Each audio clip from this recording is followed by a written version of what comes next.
Chapter 1: Shadows in London. London had settled into its usual rhythm, carriages rattling along the cobbled streets, gas lamps flickering as the evening mist curled through alleyways. For Holmes and Watson, it was a return to routine, a welcome pause after their recent journey through time. The past was behind them, or so they believed. But then came the whispers. It started in the darkest corners of the city, unsettling reports from dockworkers, beggars, and night watchmen. They spoke of figures moving unnaturally through the streets, bent, pale creatures with gleaming eyes that vanished into the fog before anyone could get a proper look.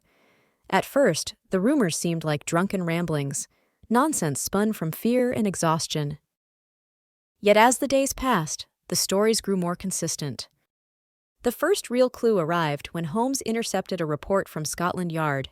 2 constables had chased a pair of unidentified men through Whitechapel, only for them to disappear as if swallowed by the night itself. Their description was odd, unnervingly familiar: hunched forms, elongated limbs, sharp, glimmering eyes. Watson noticed Holmes's expression shift as he read the file. "You recognize something," Watson said. Holmes didn't look up. Instead, he murmured, "If these reports are accurate, we may yet be entangled in time's grasp once more." Watson frowned. "Surely not. We've left all that behind. This must be a mere trick of the shadows, some deception at work." Holmes folded the document carefully.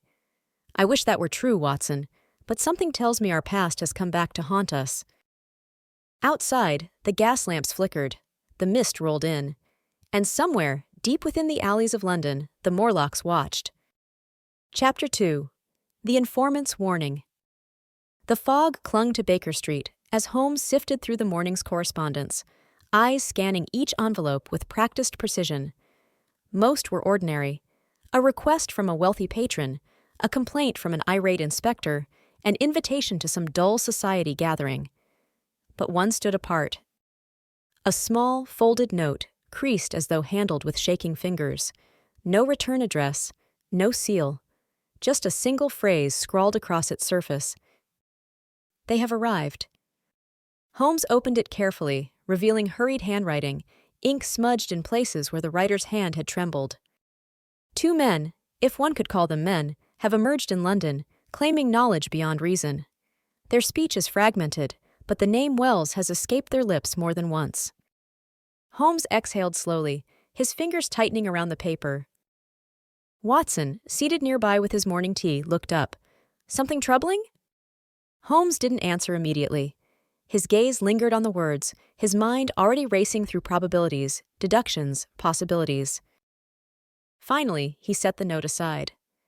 "Watson, we may yet be entangled in time's grasp once more." Watson frowned. "Surely not. You said before that such things—" Holmes cut him off, his voice quiet but firm. The name Wells, the unnatural speech, the fear laced within these words. "Tell me, Watson, does that strike you as ordinary?" Watson set down his cup, a chill creeping through his bones. Outside, the mist thickened, and in the deepest corners of London, the Morlocks moved unseen, whispering of a man who had once crossed the thresholds of time itself. Chapter 3: A Broken Future.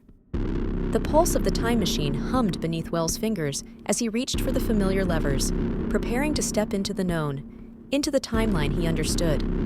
Yet as he adjusted the settings, something felt off. The moment his boots touched solid ground, the unease deepened. This was supposed to be his era, the future he had once left behind. But the machine was gone. The very vessel that had carried him through time had vanished, as if it had never existed at all. Wells scanned the ruined landscape before him. The desolation remained, the eerie silence of a world shaped by creatures of darkness. But something in the air had shifted. The ruins felt more unstable, more distorted, as though time itself had fractured. Then he heard it. A metallic scrape echoed through the wind-swept debris, sharp enough to send a chill through his spine. A shape moved in the distance, slipping between broken pillars, retreating swiftly into the shadows. Morlocks.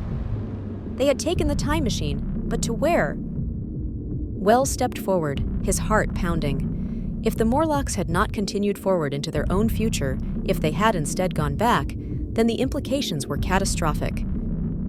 The past was supposed to remain untouched. Even the smallest disruption could alter history in ways unimaginable. But now, these creatures of tomorrow were walking through the streets of yesterday, weaving their presence into a world that had never known them before. If they reached London before Holmes and Watson, before even the first ripples of time had settled, then history itself could be rewritten beyond recognition. The weight of that realization settled over Wells like a cold fog. Time had broken. Chapter 4: The Paradox Revealed. Holmes sat in his study, surrounded by the remnants of a dozen half-solved mysteries. The dim light of the gas lamps flickered as if disturbed by an unseen force. There were too many coincidences, too many peculiar shifts in the world around him. Reports of figures appearing and vanishing like ghosts, objects where they should not be, events unfolding out of sequence. The logical mind rejected chaos, yet this was no ordinary case. Holmes ran his fingers along the edge of the note, the informant's warning still fresh in his mind. Two unnatural beings, the name Wells spoken aloud. It was all connected, but the strands of reason were fraying. Watson stepped into the room, his face pale. "Something's wrong, Holmes. I've seen it myself." Holmes looked up sharply. Watson swallowed. "I was walking through Kensington just before dawn. The clock in the square struck 6, only for a man passing by to check his pocket watch and declare it was still 5. I saw it with my own eyes. The very hour changed before me, yet no one, but he noticed." Holmes's expression tightened. "And?" Watson hesitated. 10 minutes later, the same man passed me again, wearing different clothes. Holmes, I swear, it was him, the same man, but as if he had lived a different morning altogether. A silence settled between them. The weight of Watson's words pressed against the walls of logic itself. Holmes stood, retrieving his coat. "There is no doubt, Watson. We are no longer dealing with criminals. We are dealing with time itself." Outside, the mist thickened. Somewhere in London, the Morlocks lurked, shaping history to their own design. Somewhere beyond, Wells raced against the unknown, struggling to reclaim the future before it unraveled. But something else loomed beneath the surface. As Holmes and Watson stepped onto Baker Street, the gas lamps flared unnaturally bright, then dimmed as though the world had taken a breath. And then, in the distance, a figure appeared. Tall, with a presence that defied explanation. He did not step so much as glide across the space between moments, his movements woven through the very fabric of reality. He was not a man, nor a spectre of London. He was Hermes.